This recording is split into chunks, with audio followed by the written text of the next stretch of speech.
The Control of Conduct, Authority versus Autonomy. Thomas S. Szasz, M.D. There is only one political sin, independence, and only one political virtue, obedience. To put it differently, there is only one offense against authority, self-control, and only one obeisance to it, submission to control by authority. Why is self-control, autonomy, such a threat to authority? Because the person who controls himself, who is his own master, has no need for an authority to be his master. This, then, renders authority unemployed. What is he to do if he cannot control others? To be sure, he could mind his own business. But this is a fatuous answer, for those who are satisfied to mind their own business do not aspire to become authorities. In short, authority needs subjects, persons not in command of themselves, just as parents need children and physicians need patients.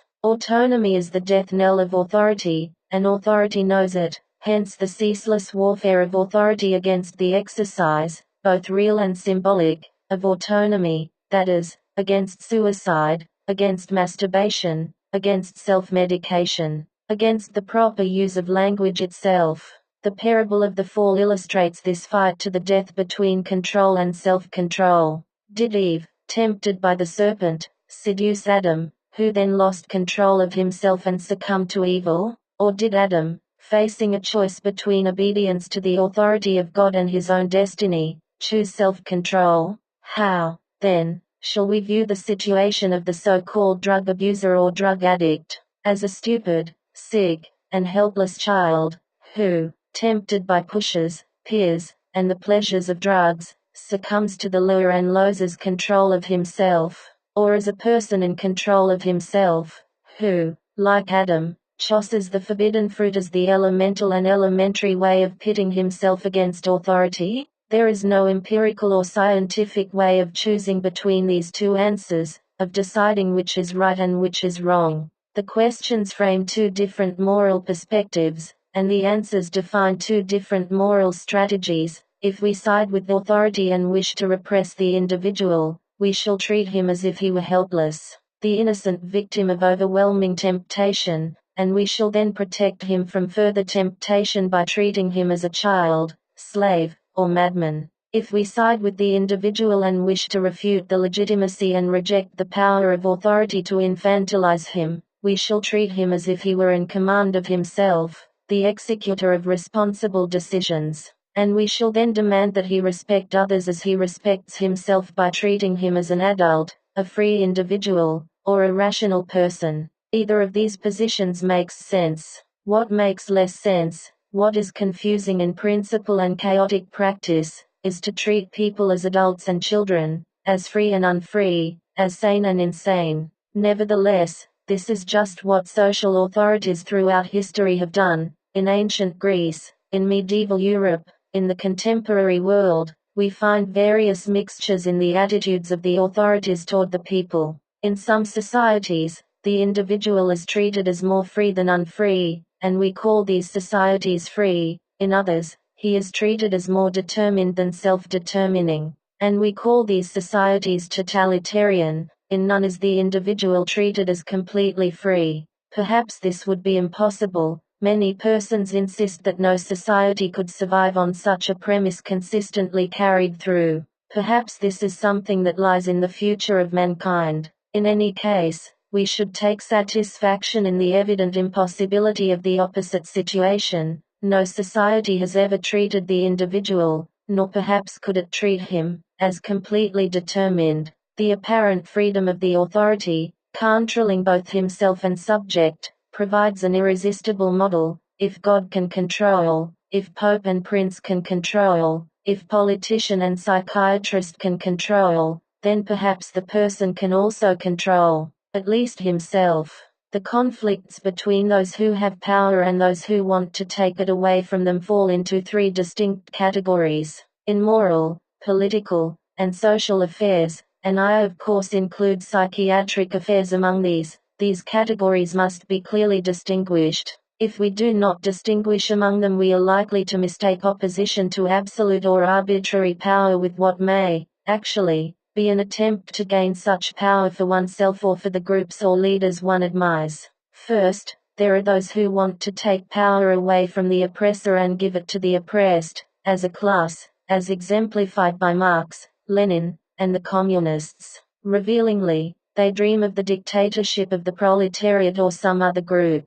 Second, there are those who want to take power away from the oppressor and give it to themselves as the protectors of the oppressed, as exemplified by Robespierre in politics, Russian medicine, and by their liberal, radical, and medical followers. Revealingly, they dream of the incorruptibly honest or incontrovertibly sane ruler leading his happy or healthy flock.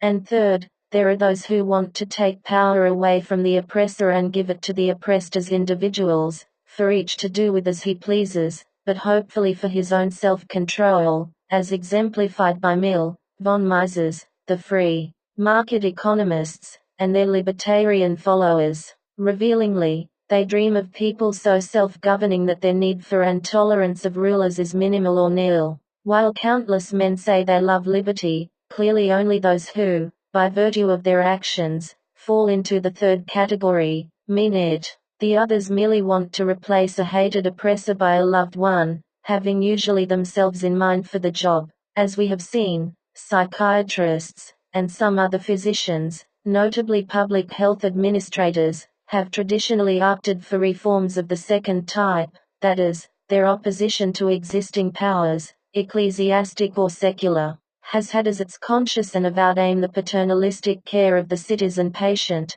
and not the freedom of the autonomous individual. Hence, medical methods of social control tended not only to replace religious methods, but sometimes to exceed them in stringency and severity. In short, the usual response of medical authority to the controls exercised by non-medical authority has been to try to take over and then escalate the controls, rather than to endorse the principle and promote the practice of removing the controls by which the oppressed are victimized. As a result, until recently, most psychiatrists, psychologists, and other behavioral scientists had nothing but praise for the behavioral controls of medicine and psychiatry. We are now beginning to witness, however, a seeming backlash against this position, many behavioral scientists jumping on what they evidently consider to be the next correct and liberal position, namely, a criticism of behavioral controls. But since most of these scientists remain as hostile to individual freedom and responsibility, to choice and dignity, as they have always been,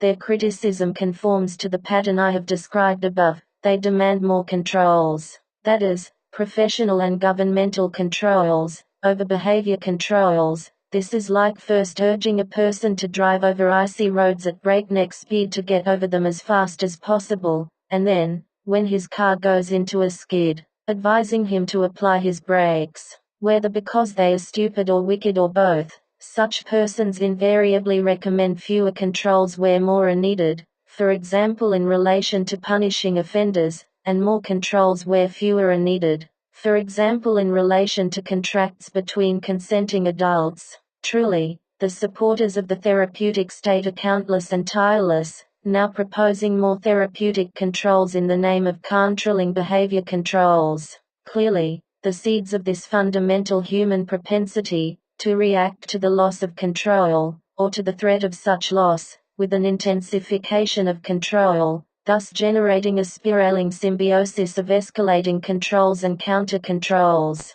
have fallen on fertile soil in contemporary medicine and psychiatry and have yielded a luxuriant harvest of therapeutic cautions. The alcoholic and Alcoholics Anonymous, the glutton and Weight Watchers, the drug abuser and the drug abuseologist, each is an image at war with its mirror image, each creating and defining, dignifying and defaming the other, and each trying to negate his own reflection, which he can accomplish only by negating himself.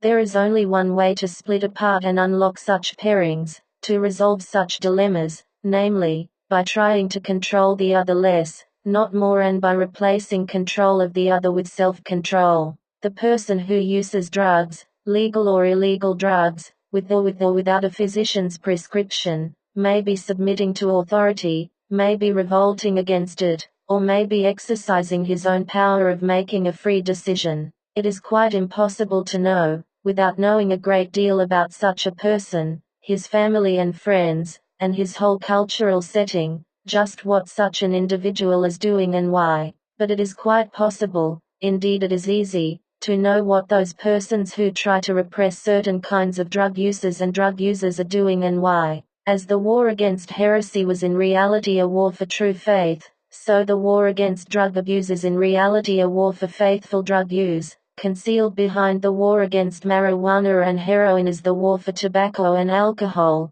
and, more generally, concealed behind the war against the use of politically and medically disapproved drugs, is the war for the use of politically and medically approved drugs. Let us recall, again, one of the principles implicit in the psychiatric perspective on man, and some of the practices that follow from it. The madman is a person lacking adequate internal controls over his behavior, hence, he requires, for his own protection as well as for the protection of society, external restraints upon it. This, then, justifies the incarceration of mental patients in mental hospitals, and much else besides. The drug abuser is a person lacking adequate internal controls over his drug use, hence, he requires, for his own protection as well as for the protection of society, external restraints upon it. This, then, justifies the prohibition of dangerous drugs, the incarceration and involuntary treatment of addicts,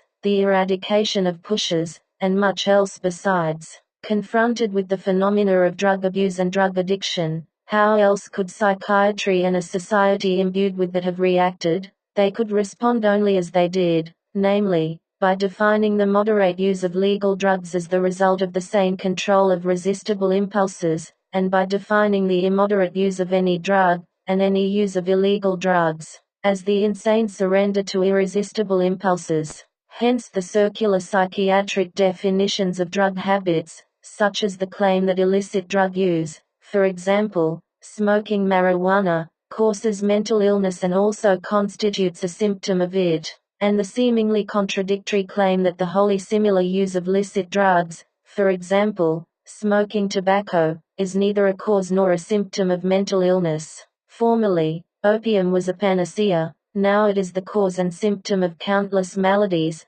medical and social, the world over. Formerly masturbation was the cause and symptom of mental illness, now it is the cure for social inhibition and the practice ground for training in heterosexual athleticism. It is clear, then, that if we want to understand and accept drug-taking behavior, we must take a larger view of the so-called drug problem. Of course, if we want to persecute pushers and treat addicts, then information inconvenient to our doing these things will only get in our way. Drug abuseologists can no more be educated out of their coercive tactics than can drug addicts. What does this larger view show us? How can it help us? It shows us that our present attitudes toward the whole subject of drug use, drug abuse, and drug control are nothing but the reflections, in the mirror of social reality, of our own expectations toward drugs and toward those who use them, and that our ideas about and interventions in drug-taking behavior have only the most tenuous connection with the actual pharmacological properties of dangerous drugs. The danger of masturbation disappeared when we ceased to believe in it. We then ceased to attribute danger to the practice and to its practitioners, and ceased to call it self-abuse.